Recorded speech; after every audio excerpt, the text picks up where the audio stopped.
That's right, everybody. We're back. Kirks Grocery, Friday night for Facebook Live. Doing something a little different this week.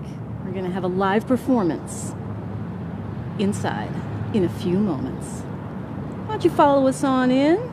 We'll wait for a few people to show up, and we'll get started. We already have one person.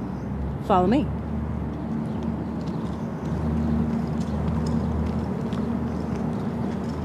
That's right. It's a rainy day in Billings, Montana.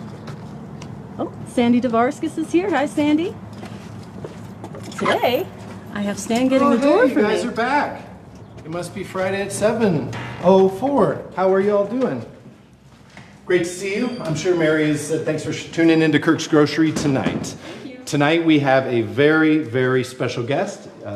He goes under the name Black Bear, and he is a wonderful storyteller. We met him here at Kirks. He just started hanging out here about 20 months ago, about the day after we opened, with his younger brother, Michael, who's also here performing as Ishidera tonight. He'll be singing or performing one song. But one thing we forgot last week is every week we are doing a drawing. And what we're doing for that drawing is if you purchase anything at Kirks Grocery during the week, or if you donate tonight or any other time, you can donate on Venmo at Kirks Grocery or PayPal, kirksgrocery@gmail.com. You can also go to our website, kirksgrocery.com, and right up there on the home page, it says donate now. But anyways, one thing we have been doing is we've been doing a drawing. So this is 2 weeks of people because I forgot to do this last week. And I will be sitting on a computer tonight while Mary and Stan and Allie are in there doing their... That's right, everybody. Stan and Allie are with us because we're that high-tech that our crew is double in size. So I'll be interacting with you on Facebook Live. You can ask comments. We will not be disturbing Bear with any questions, but you can ask me anything you'd like and I'll be typing back to you. I'm going to talk real short today. We did Jody Leitner last week. Make sure to check that out on YouTube at kirksgrocery.com. And we are going to grab... We do have a shout out to Big Boy Cheesy Michael. Yeah, that sounds like one of your friends, Michael. Okay, let's see what today we have a winner, Wendy Youngblut, who is a woman who came in and purchased one of Sandy Davarskis' mugs today, as well as one of Holly Paris's bags. You can see both those, kirksgrocery.com. I'm going to let this go. Tonight, we're going to watch Ishidera. We're going to go into the other room. Black Bear's going to tell stories for about an hour, hour and a half. Who knows? It's a wild world. We're going to come back out. Ishidera's going to play one more song. And we're going to be done. You won't be seeing me anymore tonight. I'm going to miss you. We'll see you next Friday when we feature Roscoe. We'll be looking at his paintings as well as a couple paintings by Holly Paris and some other odds and ends. All right. We'll see you in the future. Nice hatching. Oh, thank you. I got it in Spain.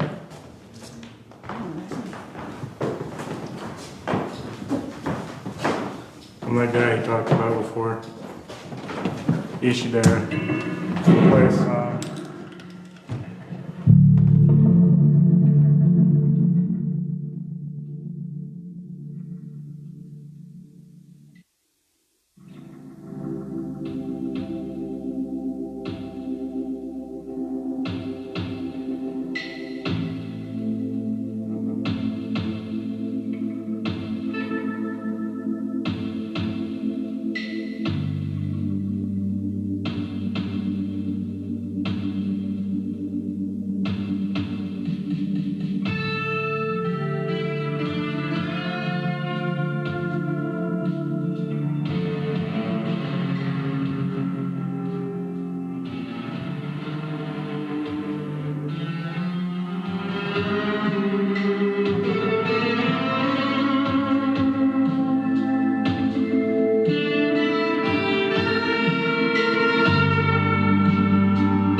Dara. You're welcome. My boy, Bob.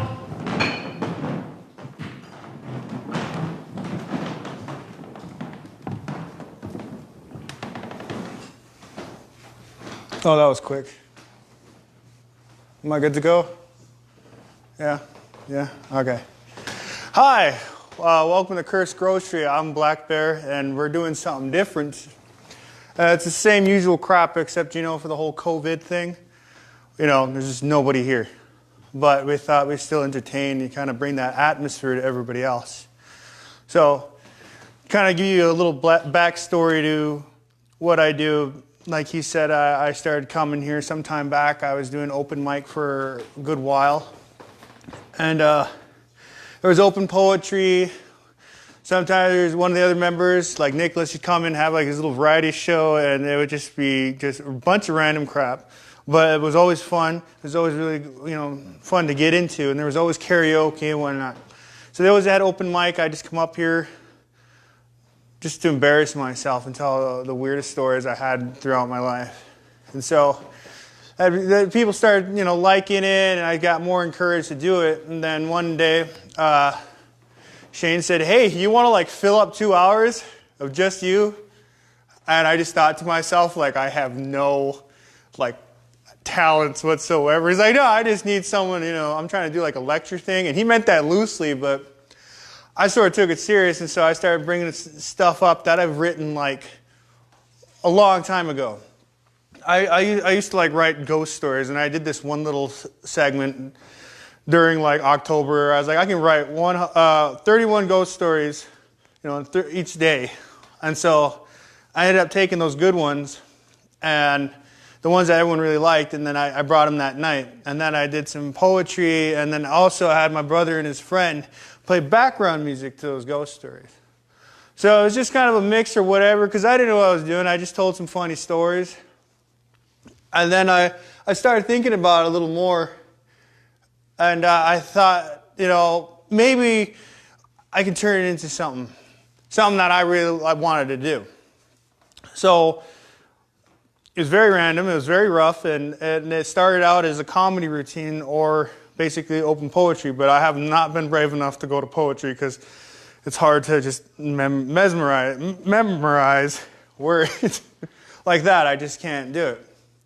So I just kind of put it together, and I had some inspiration at the time how I was feeling and how I feel that I can express these through humor because I'm really good at that. And so I made this set, and this set I already did, and I was supposed to do an encore on April 15th, but it never happened because of the whole quarantine, and everyone's all freaking out and don't want to get sick. So I was a little bummed out about that until recently we decided, fuck it. Yeah, I'll be cussing a lot too.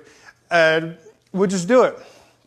So the set we're doing tonight is about the subject anger and how it kind of just is our life usually, and how things itself are just so frustrating that we can't really put up with it. How it could be something as small as stubbing your toe, or politics, or it's against another person. You get so angry, and so anger itself. It's okay to be angry. It honestly is. And you either have. It just depends on how you express it, how you vent anger.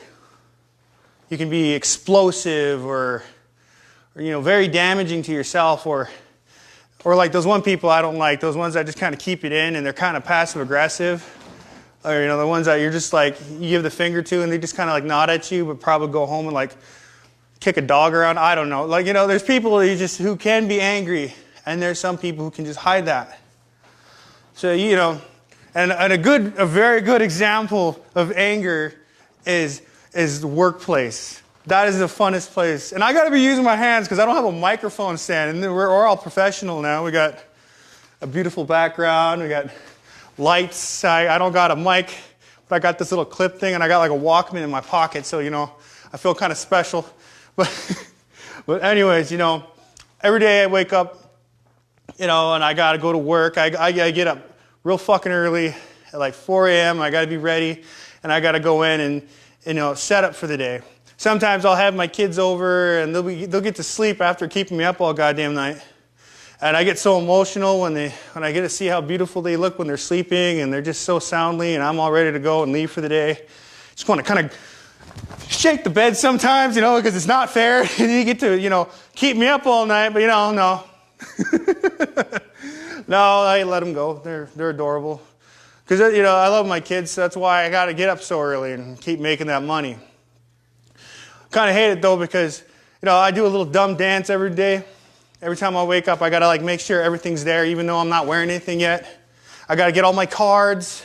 I got tons of freaking cards I got to use every day. You got your credit cards, your debit cards, and I got my ID, and then I got my fancy little fucking ways to get into the door, because I need 3 different cards. I need my license to drive a forklift. I need the car key to get into the gate, and then you need the one you got to press against the scanner. It's got your name, your info, your punch-out card, and everything on it, and you got to use these cards. So I drive up every day, card. Get out, walk up to the door. Obviously, no one's going to be there to open for me, so I got to walk all the way around, card, get in, card, get in. I have only a little bit of time every day to get an energy drink, so I got to get out my other cards, and I got to sit there and swipe for a good hour, because you know what? I fucked up the thing on the back of the card, so now I just got to sit there and keep going back and forth, and I keep checking the time and getting more late, and I'm at work already. So then I got to go fucking get the thing. I'm panicking now. You got to get the fucking bag, because the gas station lady said it will work. So I'm sitting there again with a bag, and everyone's kind of looking at me like, "What the fuck are you doing, Bear?" I'm trying to get a damn energy drink, man. And it's just like this for a good while. And finally, wait, you go up with it, fuck it. Finally works, get my energy drink, chug it down. I'm good to go. I'm all hyped up and my stomach's gurgling and shit. And then I gotta wear gloves. And so I get to that fucking door. Every goddamn day there's this fucking door, and I hate it because I don't want to touch it because I'm wearing wool gloves, but I can't turn the damn thing unless I take my damn gloves off. So I just kind of fucking do that dance again, just make sure it doesn't shock me. And then someone standing behind me hurry up. And I'm like, fuck, fine. Zaps me, fucking ruins my day already. And then I'm in the workplace. I'm ready to go. I'm out there and everyone's already fucking cussing. They're already set for the day. They're already pissed off because the tomato load wasn't here on time. There's a missing truck over here. One guy's calling the other guy a fucking bum. I got a 5-minute walk to go get my equipment and come back. And by the time I get to the floor, it's like, Bear, you took too fucking long. And I'm like, I know, but it's just everyone's already at each other every day, all damn time. It's stressful and I'm called a lumper. That doesn't sound like a very cool job. The other term is machine operator.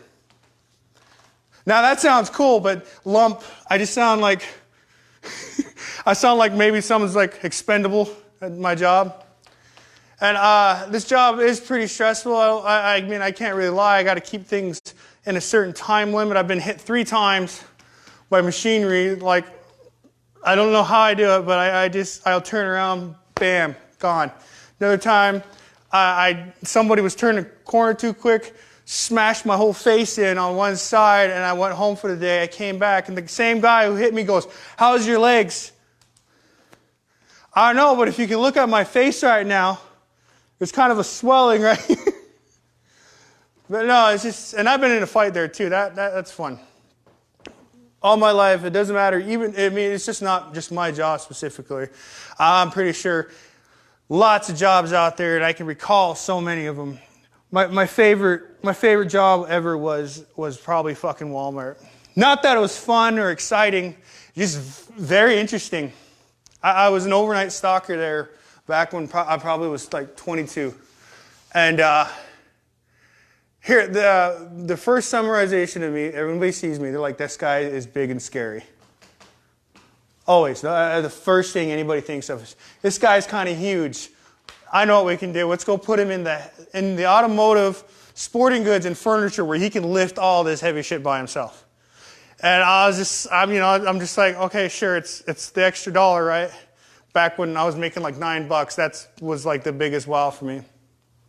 So it's overnight, so barely nobody's there. You get that one creepy guy though who kind of just walks through there just because he's homeless. And then you get your drunks. And I was always in, the sporting goods, and I'd have all the keys, the fucking ammo, to the knives, everything. I felt like, of course, they give it to the big guy.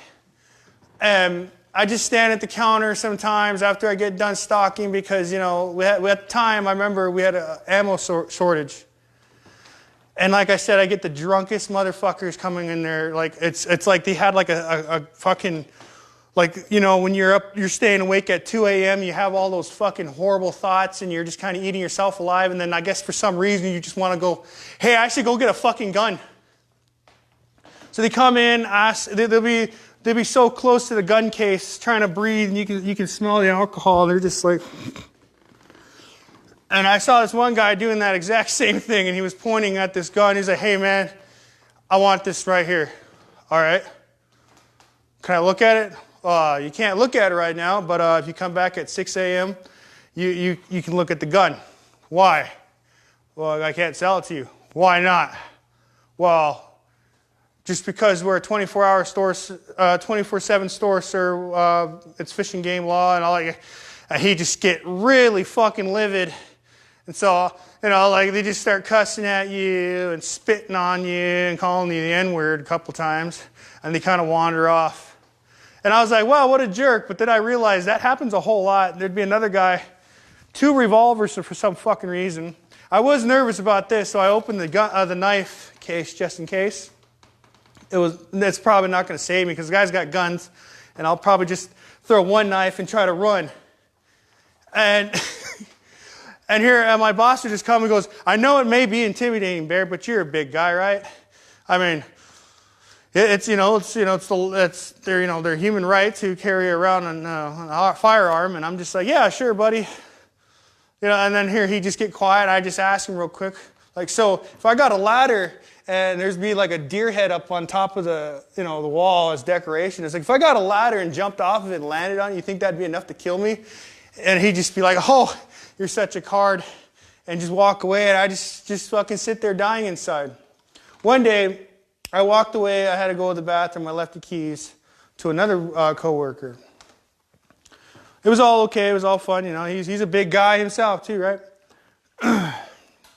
He came up to me and he says, I got done using the bathroom and came back, and then he came up to me and goes, hey, this guy over here, he really wants to see this knife, so can you help me out, find out which one key it is for? I'm like, yeah, sure. And we get back there, and the guy's like freaking power walking as fast as possible away from he wasn't near the knives no more. He was like in the automotive area, and he was just going.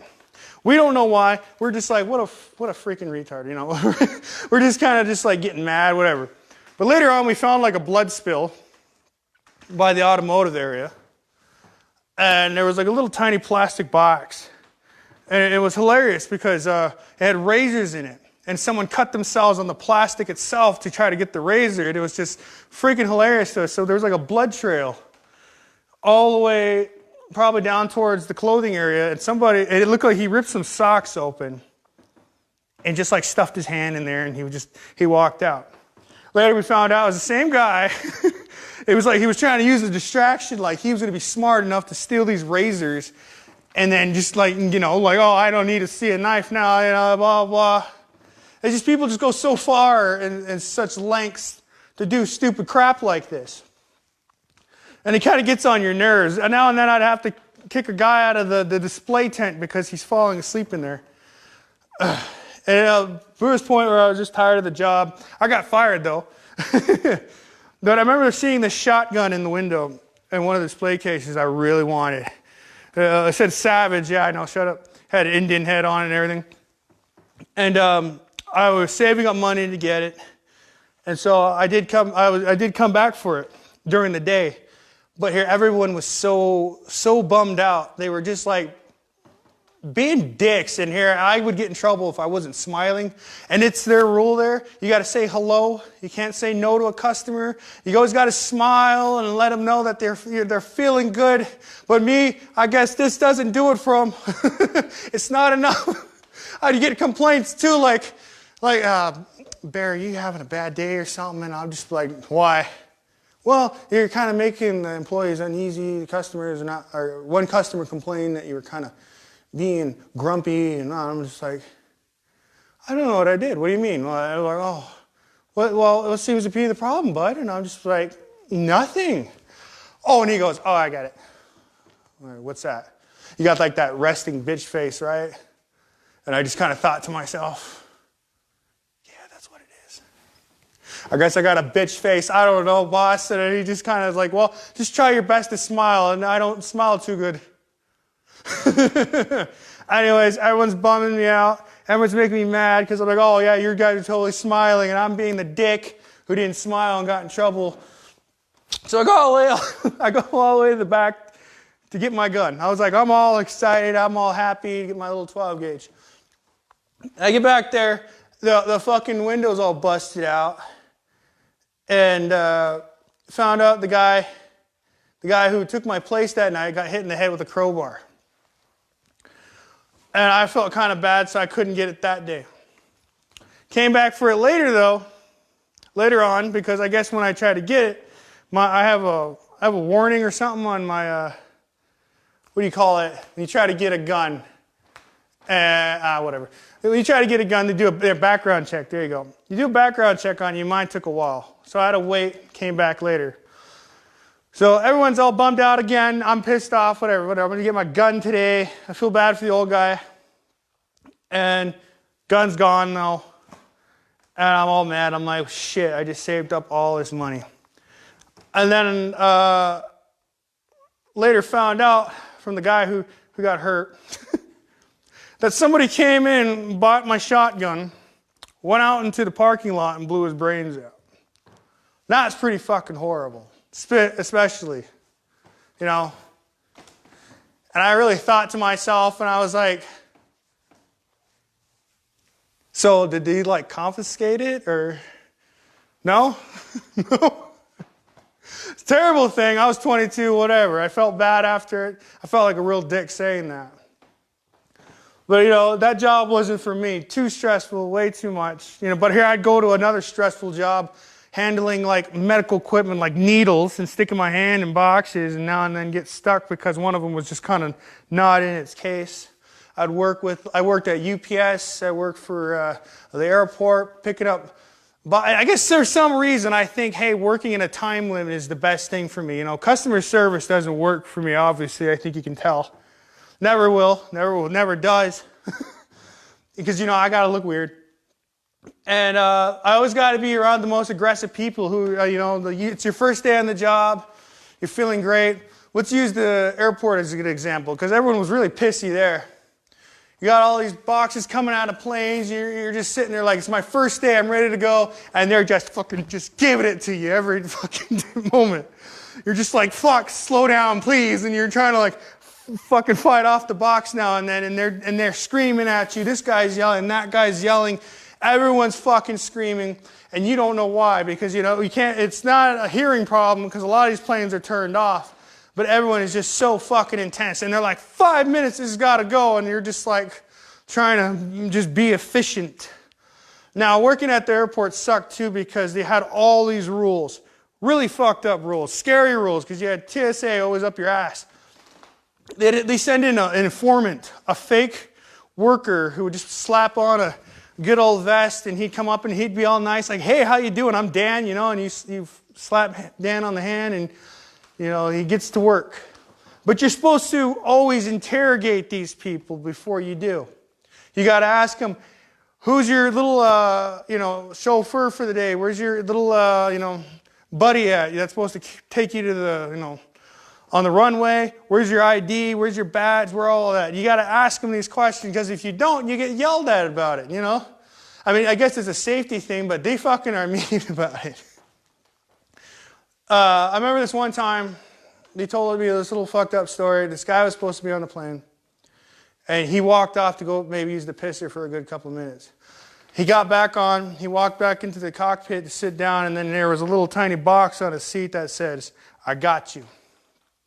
Supposedly, some guy ran up there real quick, put a box on there to you know, create that that drama that you could have just had your plane exploded, you could have ruined everybody's life here, and and it's all your fault, and now what that meant for everybody else, it meant that we're all going to have to sit down now in another powwow and just learn about the rules again, learn about everything else. It was just another horrible job because a lot of people would only come just to get trained for maybe a good week, and then when they start working, they're just like, I hate this.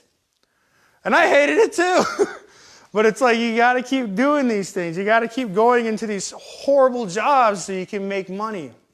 Now, after all this crap's over, after I'm done for the damn day, I like to go downtown and have a fucking drink or something. It's like the best part of the day. It's just to go have a beer. Now and then I'll go with a coworker or something and do my own little thing. And I'll park my car somewhere safe, and just walk down the street. I'll walk past like Anytime Fitness. Now I'm not like fucking, doing something weird. I'm not like walking like I'm on crack. But here I'll look at some lady running in the window. She's pretty. I'm not being that fucking weird either. I'm not standing there by the windows. Kind of just watching her. I just walk by, do a little wave, mind my business. All of a sudden I hear a car lock. I'll look back like, what the fuck was that? Then lock, there's another car like, and then the car right here will start locking. Like all these guys in the window are so worried about me, I guess they start locking their cars. And I stop and I'm just like I have to find the guy who's doing it. I don't know why. Now I look creepy. Now I look like I'm making a scene. I'm just like, which one of you did it? And it's fucking annoying because I don't know, I'll be in fucking like Walmart again and I'll be in the parking lot and I'll get out of my truck, I'll lock my own truck, and I'll be walking, all of a sudden, click, fuck, it's like it always happens. I understand my image is startling, but I just what's the word? I'm a fashionista or some shit. I like to look a little different. I got my piercings, I got these giant rings, I got these big old spikes on my ears, I got this bar going through my fucking nose. And no, it's not through the damn bone. I don't understand why that's the first question everyone's. They're like, is that going through the bone? That would fucking obviously be horribly painful for the rest of my fucking life. And so, yeah, I look a little funny. I got all my black chains, my patches, my everything. Anyways, I fit it at the bar, right? I look like every other drunk motherfucker there. So I walk in, I'll have my friend with me sometimes who's kind of hard to hang out with. And we're just relaxed, and you're just trying to have a beer. My favorite fucking drink at the bar is a whiskey sour or Jim Beam on the rocks. And if it's a good beer place, I have my favorite local beer, and it's either Street Fight. And so I'm just having a good cold fucking glass. And the first fucking rule, I have two rules. The first one is no fucking politics. You don't fucking talk about politics. I don't give a shit about Trump or Biden or fucking anybody. I don't want to hear about it. Just because some dickhead from down the bar is going to turn around and go, yeah, Trump, America.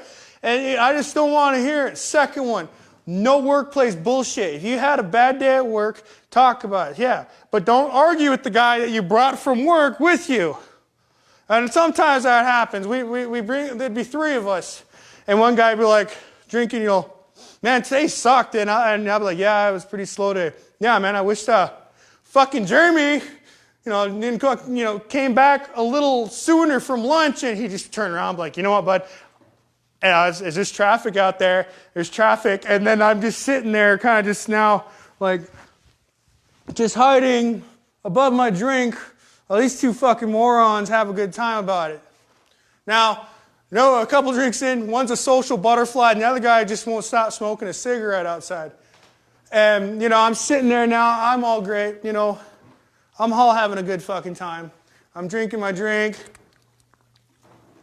sitting at the bar, and then I gotta look out the window, and I always make eye contact with the wrong guy. I'm just like, oh, fuck. And it's always there's always that vagrant outside with all the bags, and you're watching him just take it off now. He's taking off all his bags. He's taking off his shit so he can get into the bar, and then he sees me, and I'm just like, oh shit, and I'm just looking forward now, and I don't want to look at him. I don't want to do it. Don't do it. Don't fucking do it, buddy. Don't you fucking do it. Hey, bro, what tribe are you? Fuck. Oh, yeah. Yeah. Crow. Oh, cool, bro. Cool. Do you know any plain feathers or fire bears? He'll go down a list. I just be like, no, man. Well, what's your last name? Burn Ground. Oh, hey, I know Burn Grounds. Oh, shit. Hey. So, I don't got my ID. Can you give me a drink? Oh, no, because then I'll get kicked out of the bar. Fucking traitor, and fucking walk out. I'm like, fuck. This always happens no matter what it is. I don't even know the guy's tribe either, so I'm guessing I was a traitor, so Cheyenne. But this always happens no matter what. I always go out, and it's sad it's always a bar, because I hate that shit. It makes me feel bad for my people, because it always makes us look bad. Like, oh, typical Indian drinking. But it's just so worse, because these guys are a little tribalist about it. Like, you don't belong with this tribe, you're not that tribe, or this or that, blah, blah, blah. Sometimes they try to be Mexican, but I don't have an accent to be Mexican. I know one word, K, and that means what?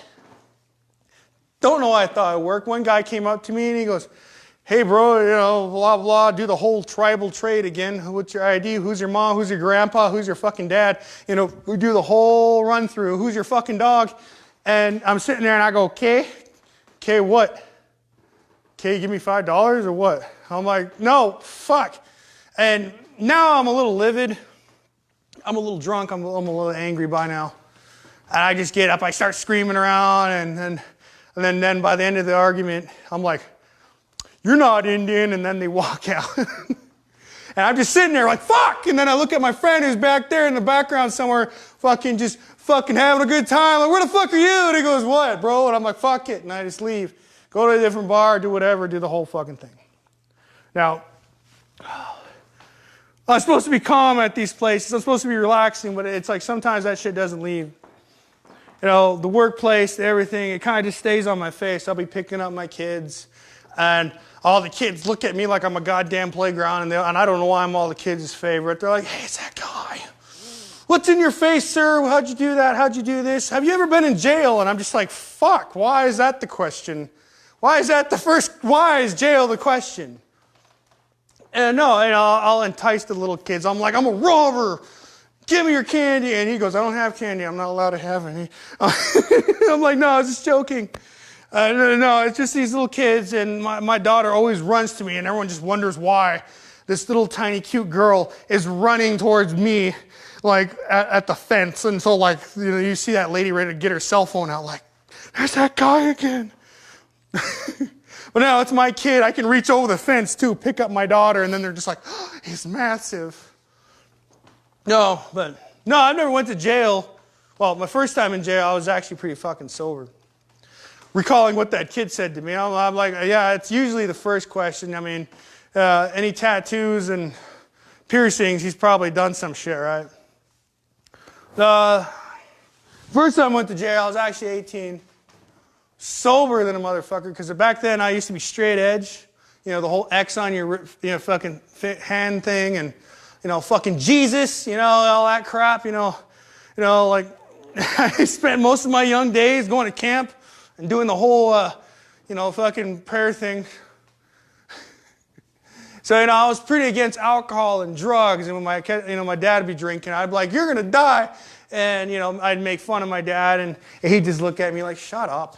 And I would just annoy my parents, or like my stepmom and my dad, and now grandma would be on my side and be like, yeah, smoking is going to kill you. And my dad would just look at me, look at her, and he's just like, God, why do I let you hang out with those people?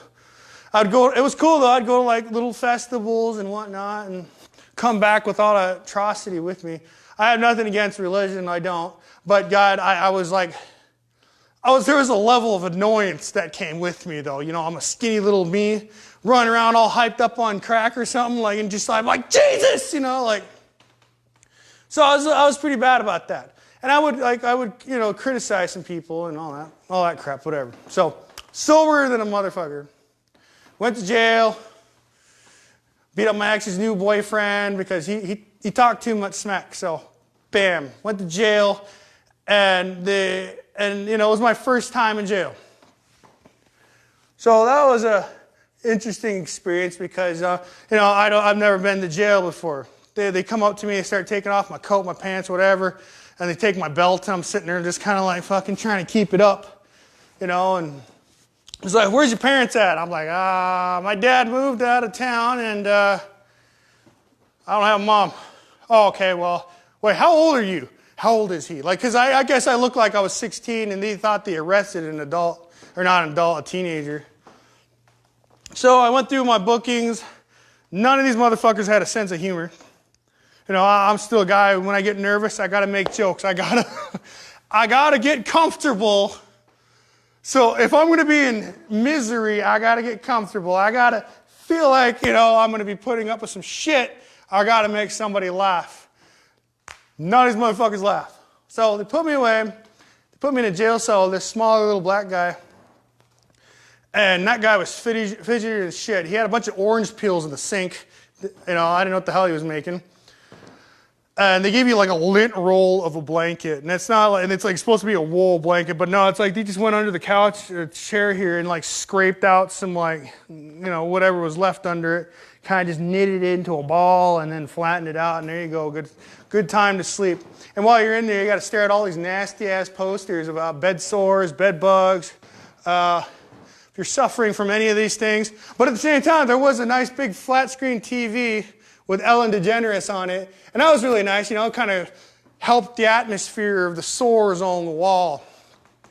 And all I did was really sleep. That guy kept sitting in the corner and he kept asking me weird questions like what I did, what I do.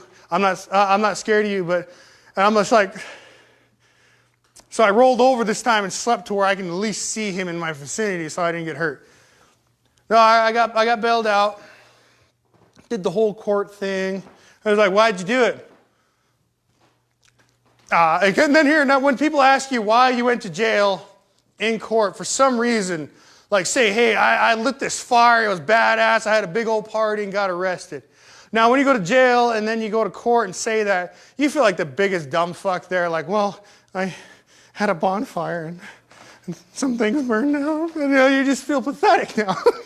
And they make you feel horrible too, like why would you do something? Well, that's not what it says on the paper. And then they'll take that paper, and there's other people in there, you got other assholes, you got to go do their thing. And they got that paper and they start reading it out loud like, it says here that you told the cop to go fuck himself while you took your pants off and waved a torch around. And you're just like, fuck, maybe.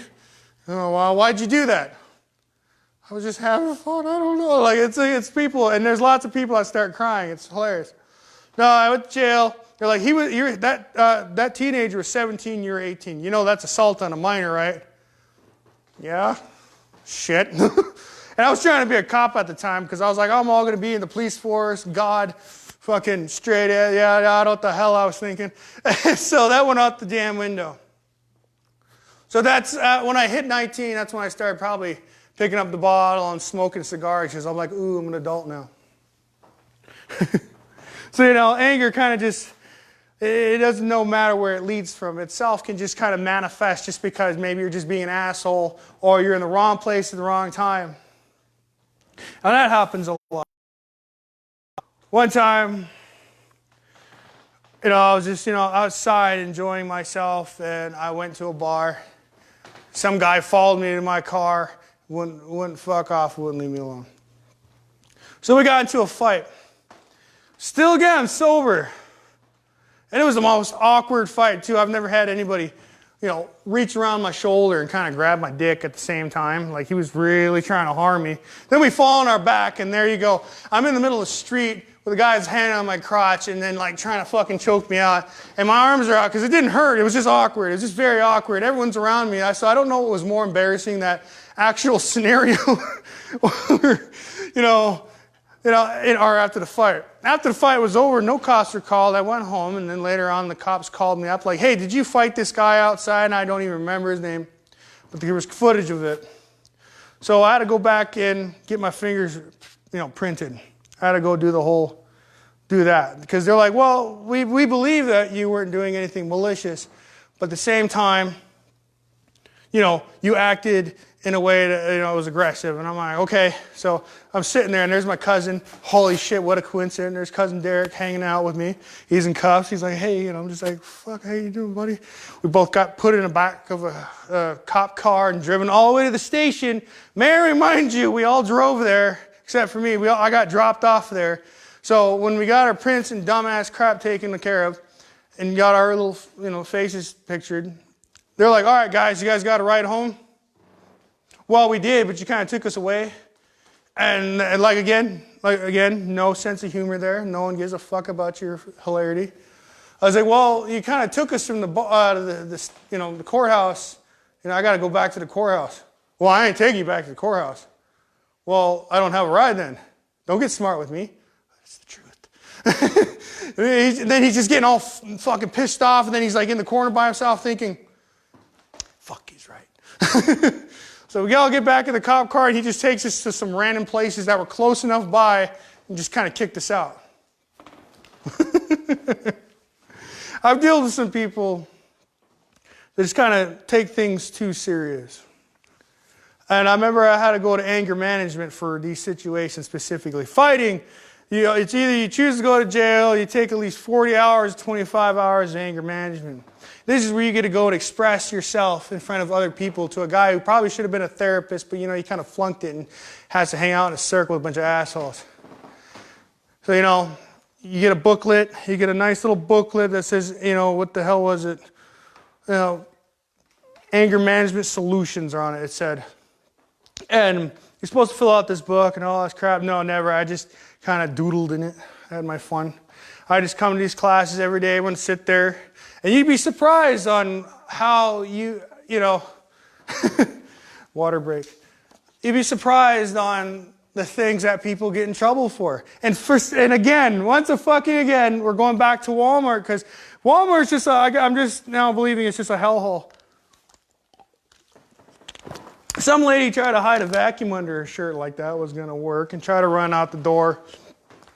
Bam, anger management. One guy yelled at his dog too fucking hard, I guess, to a point the neighbors called the cops. Guess what? Anger management. The poor dog's in fucking foster care, I guess. One guy was an ex-outlaw football player back before they all got shut down. I guess he had a nice little car and he got angry and he just went outside and started beating the shit out of her. And went here for some reason everyone cheered him on like, well, that's his car. He could beat up his own fucking car. And I'm like, well, that's... Sure, buddy, I guess you can do that. And everyone had their own little problem. Everyone had their own fucking thing. They come to me like, what'd you do? Beat up my ex's new boyfriend. And why would you do that? Because he's an asshole. And I didn't have the answers. I didn't know what to do. I'm young. I'm like fucking 19, trying to fucking answer these awkward questions. And then the second time around, after I had that one fight, like, well, why would you get in a fight in the street with that guy? Because he followed me to the car. And then what happened?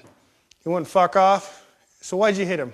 Because he's an asshole. Like, it doesn't matter. It's the same shit. I don't have any, deeper meaning to these things. One was either heartbreak, the other one, this guy just wouldn't leave me the fuck alone. So, they always ask you these questions and they try to diagnose you. Some of them actually talk to you a little more serious. A lot of these questions that came up were like bipolar or borderline syndrome or... There's another one I can't fucking remember. I thought borderline syndrome itself was like schizophrenia, because it says personality, so I assume that I would act like somebody I'm not or some shit. I'm trying to understand this guy, and I started taking therapy recently. So now a lot of it seems a little more. I understand it more, but whatever. At the time, ask me these questions, how I feel about this, how I do this, and they always ask me that one question. Do you regret doing it at all? And I think to myself, fuck no, I don't. Well, why is that? Because, fuck, for one, I guess I'm kind of a jerk myself. And if I didn't do nothing, if I didn't stand up for myself or fucking made it clear that you don't fuck with me, I would be thinking about it to this day probably right now that I should have done something, and then I'd be regretting it, that I'd be living with it for the rest of my life, and I felt that maybe I should have done something. And then everybody in that fucking place starts going, yeah. And then that lady goes, no, no, no, no. It's a red flag. You don't do that. You don't do I would just start little mutinies in here, and I would get in trouble for it. Like, Bear, I really need you to take this serious. And then here, this question came up. Why did they call you Bear? And the joke started off a long ass time. Oh God, I was the smallest in my family before Puppers became as big as he is. Like, I was just a little skinny guy. You know, I was a little twig back before I started, trying to lift weights. I was just this little guy, and I was a little black bear because the black bear is the smallest. We're not comparing the Asian ones. We're not going to get that weird, okay? So you have my brother, who's probably the bigger bear, and then you got my dad. So I was just a little joke, and then they go, well, I think that you try to use it as a different way, and I'm like what? Like it's either your street name. Is that your street name? Like your drug name? And I'm just like, no. Like, well then, why do you go by it? I don't know. People like to call me it, and blah blah blah blah. There's just more talk and more talk, trying to like find me. It's like they're trying to find something malicious, and I never figured that out. People just like to call me Bear.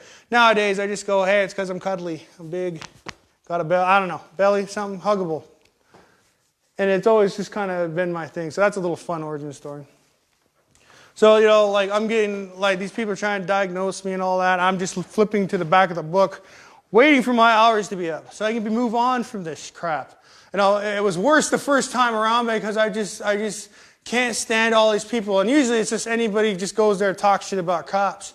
No one ever really goes there to solve their problems. They're just there to do the time. And some people are volunteer. They volunteer to be there because they feel that themselves need to be under control. And I respect that because I met a lady there. She was very old, and she wanted to go to anger management because she just didn't want to ever hit her kid. Because she felt at times she wanted to smack her kid around. And I felt that was decent. People try to help themselves and do that. For me, I guess therapy is not always my go-to. It's not my things. I'm just a jerk, and I understand it. So a lot of my fights are just fights. The involvement of alcohol is one of the parts I don't like. Yeah, I do get in trouble when I'm under the influence. I know I've been in trouble. I've done some pretty bad things too. I just turn into a fucking tank. I'll be at moshes, slamming people down, and and then next day I wake up and I have a fractured elbow. I tore my ACL. I'm limping around, and I'm dude, check it out. That was a great show, And I'm trying to have a good fucking time about it. And I understand that, a lot of involvement of it. I've actually never really went to jail for alcohol. There's assumptions for it. But there was this one funny time. I think it was fucking hilarious. Me and my uncle just had too much of a good time. And before I knew we're just sleeping. And I remember that day, the woman I was with at the time told me, be home before 2 a.m. And I'm like, yeah, don't worry about it. I'm all drunk. Don't worry about it. I'll be home. No, I'm it's 4 a.m. I'm out in the middle of fucking nowhere. I don't know what happened. We were just there. I remember some guy knocking on the window, and I looked over and I looked him in the eye, and he had a flashlight. Step out of the car. And I'm just I reach over to see if my uncle's there. He's not. I'm like, oh, fuck. And I look back at the guy, and he goes, get out of the car. Okay.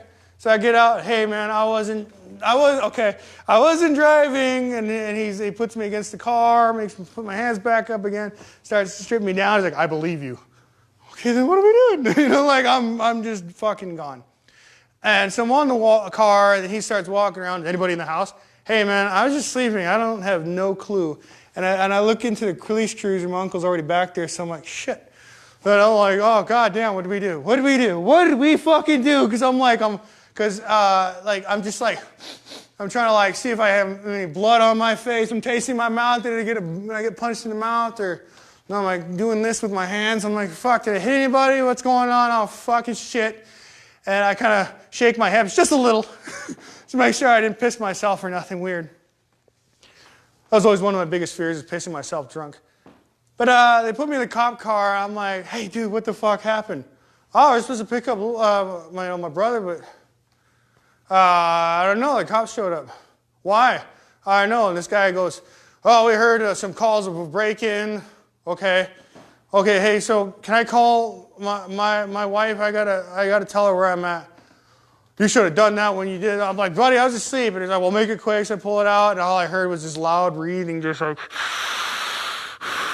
where are you? And I'm just, far away. Where are you? I'm in Wyola. And then the cop took it out of my hands. Hey, ma'am, these guys are being arrested for drunken disorderly. They were out making a public nuisance or whatever. And she goes, what? She's trying to ask questions, hangs up on her. I'm like, oh, that's what you want to do to her. I already got her pissed off, you know. Like, so this guy kept having more excuses. I watched him pocket my vodka. And he's like, all right, guys, I can't prove that you guys were drunk and driving. I can't prove that you guys broke into this house. It's my dad's house. Well, sir, I can't prove that, you know, whatever. But you're on the reservation. You're not allowed to have alcohol on the reservation. It's a dry res and blah, blah. I'm like, oh, shit, that's right.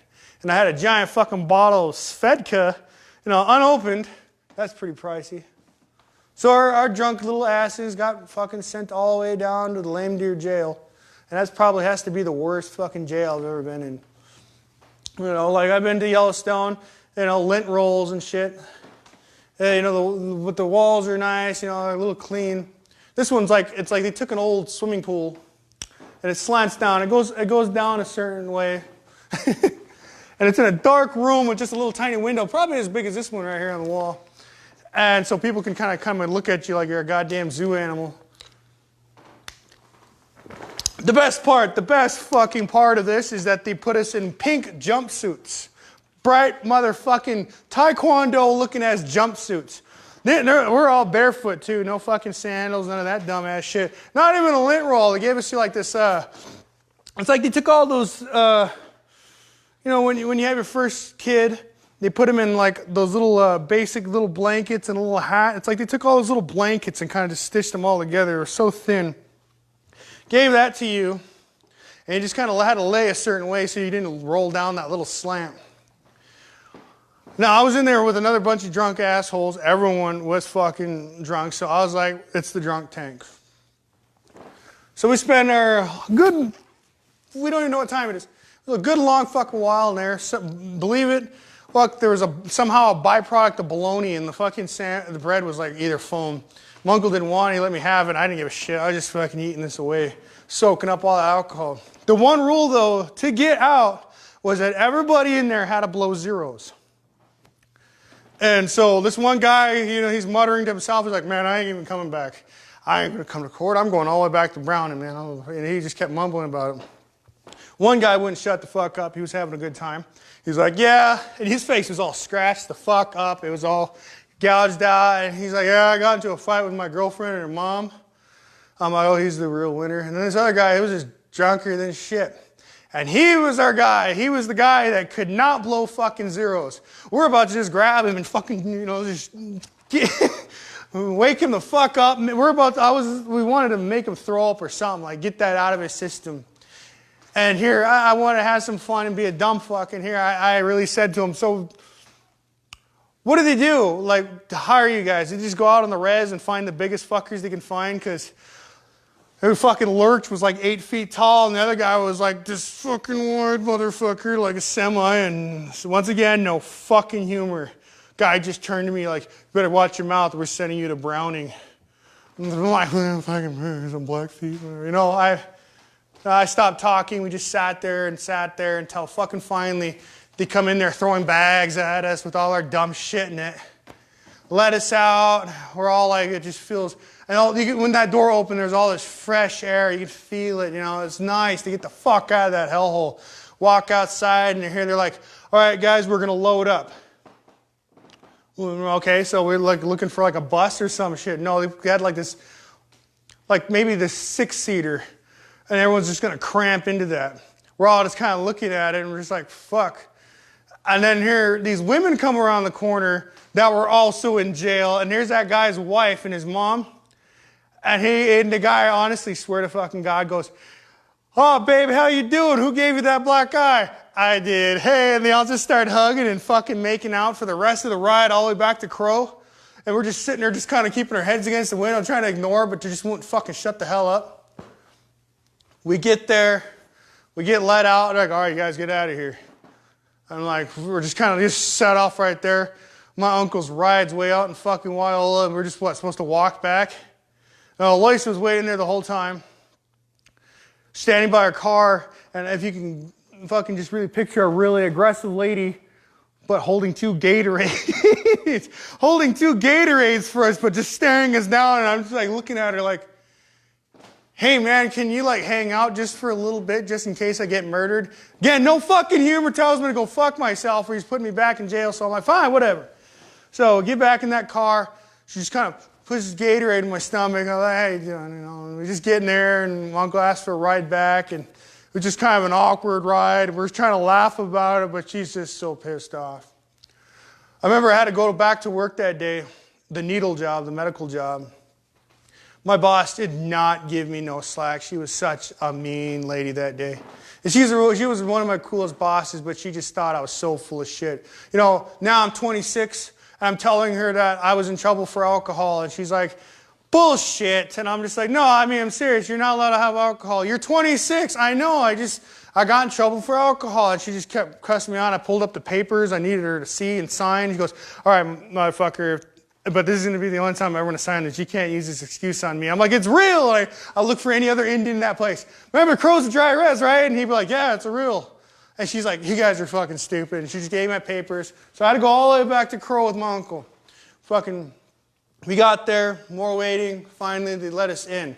So we're seeing our little verdict, if we had to pay some fines or do the whole little scenario. So they asked us to come up one at a time. All these assholes in there were lined up. There's some people outside that were protesting, had no clue what was going on. Just a lot of shit happening at once. And we just get up there. Finally, he goes, all right, John Burdenground, the tribe has nothing against you. You're free to go. I'm just like, really? Yeah, go. You know, I'll go. Same thing happened to my uncle. And we really stood there, and then finally the security guy goes, go! Oh, shit, okay, all right, cool. So we get over there, we get to the door. We didn't know the door wasn't going to close really fast. So here the door is kind of closing like really slow like this. We kind of just looked at each other. We just started laughing really hard, and then we noticed the door is still open. And we kind of see that security guard guy real quick, and I just kind of closed that door and I'm like, let's get the fuck out of here. Oh, that was my experience with jail. Now, yeah, shit like that happens, you know. Sometimes you're just doing stupid shit, you know, kind of just in the wrong place. You know, it's not always good to go. And it's not fun. Lots of fines, lots of hours put into crap that you don't want to do. Meeting people who you would yell at, and you would find them later on with their head in the wall, cussing at themselves, trying to get all pumped up because he didn't like what somebody said to him. And it's just like, fuck, I don't like meeting these people. It's really scary. And I know, and everyone finds me scary. Now, there's one time I did go to jail. Wasn't so fun. Wasn't a good story at all. It was Mother's Day.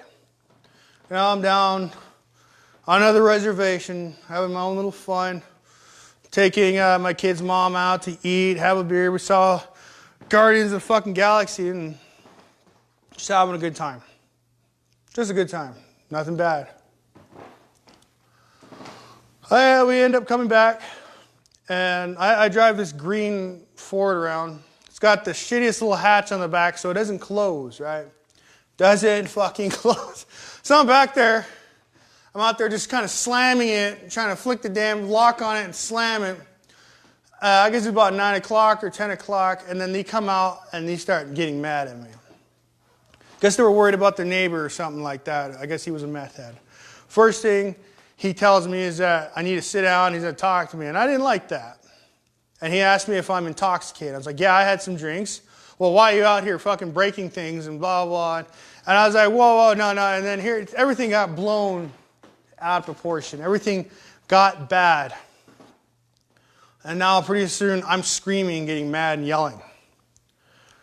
Out of nowhere, this cop shows up with the biggest bear paw print tattoo ever on his face, and I can't believe he was hired, comes and arrests me. Now, remind you, I'm like 4 hours out of town. It's cold. I had nowhere to go. I'm not allowed back in the house. The best place for me was jail. So I go in there. And this had to be the most laid-back jail because it looked like every motherfucker that was there was like 16 years old. And they just put me in a cell, and I kind of sat there in my clothes and just kind of hung out. Then they forgot about me, so I stood in there for a good few hours. Got out. I was happy to just go fucking home. I had Everclear tickets at the time. Now, that's not what pissed me off. I get it. Maybe I was being out of line and shit. But the one part that pissed me off is that I need to be put in my place. The arguments that happened that night were about why don't I have a job and all this and all that. And a lot of that stuff kind of stewed in my mind a little bit. So let's kind of have like a little recap here. Expressions of anger, it's either explosive and it just really depends on how you vent. Now, the assumptions of me as a person, believing that I need alcohol to be angry. You don't. You really don't. Now, I was asked if I can do this whole set again.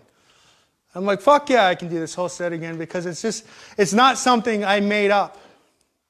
It is not something that I just created on the spot out of fucking thin air. These are real things that happen to me.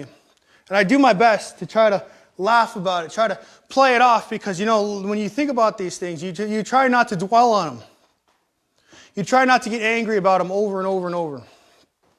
Yeah, I done a lot of dumb shit. I did a lot of stupid fucking things. People say I'm scary looking, I'm ugly, creepy, and all that shit. Those are just small comments. Those don't make me angry. What fucking makes me angry? Let's say work toxicity. It's, you work in a hazardous environment. Very shitty. I drink a lot, gets me in trouble. I'm a co-parenter. I'm co-parenting with my kids. I have a lot of bullshit that kind of goes back and forth, but we got to be civil about it. So, what makes me get mad is when people tell me, well, if you hate your job so much, why don't you just fucking quit? You go to jail a lot, why don't you just stop drinking? Do this, do that, do this. It's like people, and then when I hear all this crap again, and then someone tells me that I should know my place, as if that I should be somewhere fixed where I belong as a person. I let this shit swirl in my fucking head. And I get it. Maybe people are not as ambitious as me. They don't feel that they need to go out there. I find the unfairness in fucking life. I thrive in this COVID, this quarantine itself. I'm working more than I should have. And I am thriving because I know how to be poor. I know how to suffer. I know how to be below where I need to be. I know how to pinch my fucking pennies, and all I have to do is worry if my kids are going to get fed. And people want to tell me I should quit or do this, do that, as if I should give up. It's not as if I haven't been trying. It's as if I am trying too hard or I'm making myself suffer. But sometimes life doesn't work that way. Sometimes you gotta fucking go the extra fucking mile for something, for someone, for your kids, for your family, for your girlfriend or your boyfriend, that you gotta go to these places that you are not comfortable to be at, but you have to. You have to open up to these ideas. You gotta communicate. And at the same time, when people try to argue with me, and I hate it because I feel like I'm losing a battle that's going uphill and I'm getting pressed down further. I'm being pushed down further because, I got a degree I'm not using, or my job isn't treating me fairly. I'm only working so many hours, but at least I have these things to depend on. At least I have these certain fucking things. Yeah, I'll fucking get angry. And sometimes it's not just fucking alcohol that helps me do it. It's just because I just get set off so fucking easy that these things are just always pushing me down. And now the insecurity is fucking fed. I am getting more angry. I am making my favorite fucking scene and I fucking scream my fucking head off. And everybody's looking at me. My loved ones are scared of me. And now I'm like fucking just this big monster in the fucking room. And they can't stand me and I can't stand myself. So I need to fucking leave. I need to go far fucking away. Yeah, I'll go to a fucking bar. That's maybe not the greatest fucking place to be, but I can hide in the dim lights and pour my head into an empty glass and choke down that mean bullshit I just said a minute ago. And I will feel bad about it. And then maybe I need to go to the fucking rims. I need to go high above somewhere where I'm not drowning in my own fucking stupidity. Yeah, no, I'm not using it to scare you. I'm not using it as a tactic to say, oh, look, he's fucking, being a pussy or he's just trying to get my attention. No, I just want to go there because it's up there where I can see past. I need to see a horizon somewhere past that fucking wall I've created. It's never fucking enough. And I feel bad. I feel fucking terrible. There's nothing enough to devour that elephant in the fucking room. And I mean it. I feel terrible and I can't do nothing to fight it because you can't get angry at anger. It just makes it fucking worse. You just are screaming and you're pissed off and you want to apologize so bad, but everyone only can hear you screaming. I don't want a blue fucking sky. I want a heavy, cleansing rain to surprise me, to cleanse me of this fucking misery.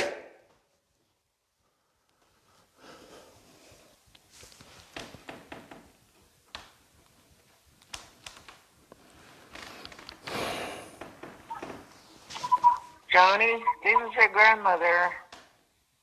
Can you hear me? Please listen. Don't let other people rule you. Don't let other people drive you the wrong way. Think of your little kids. Control your temper. I love you very much. Merry Christmas, grandson. Love you. Bye.